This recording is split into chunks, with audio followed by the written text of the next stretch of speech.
Hi guys, here's another page in my Pocket Page notebook using the Silver Linings digital kit.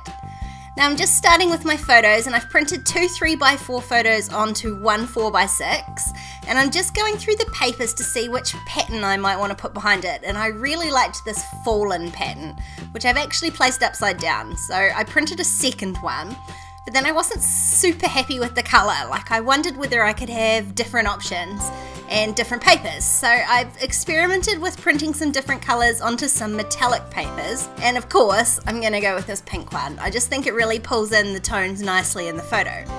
So here's how you can change the colour of the PNG files. I've just placed the fallen PNG onto an A4 canvas in Photoshop, and then from the layers palette I can double click that layer, choose colour overlay, and then I just picked whatever colour I wanted, which in this case was a shade of pink. Click OK a couple of times, and then I'm going to move that over to the left and duplicate that layer so I can get the second side for my spread. And then all I've got left to do is print. So in this case I'm printing on, it's hard to see in the video, but it's a cream coloured metallic paper.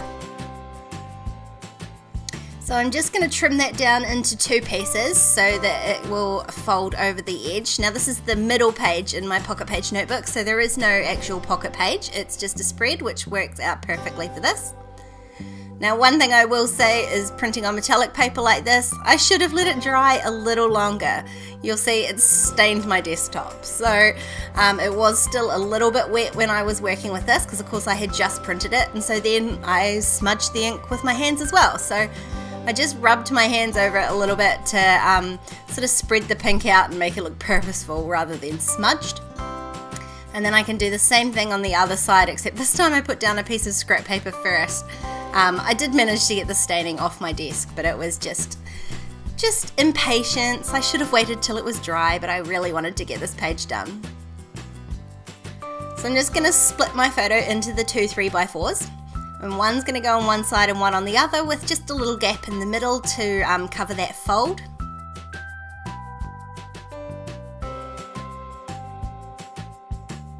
And then once those are stuck down, I can add my title and embellishing. So I grabbed a couple of white alphas from my stash, and this one I'm going to use something sort of slightly bigger. These are, I think they're from Studio Calico. They're really old, sort of glittery alphas, and I'm going to spell out the word colour. Now of course in British English, New Zealand, we spell colour with a U, so that works out perfectly because I'm going to end up with two lines of 3 letters.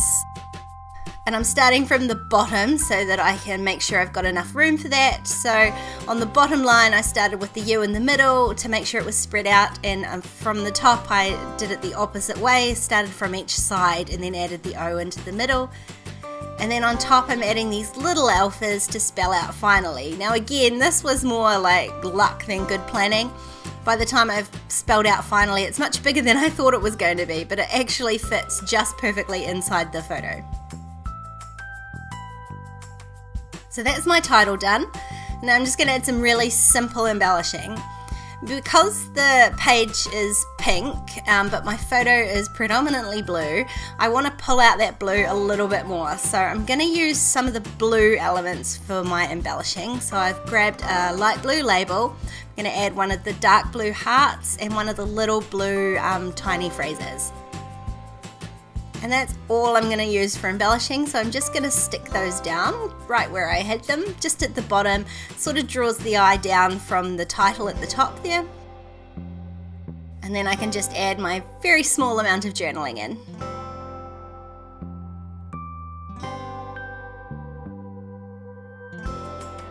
And the last thing I'm going to add to this page is some Nuvo drops. So I've just grabbed a bit of scrap paper.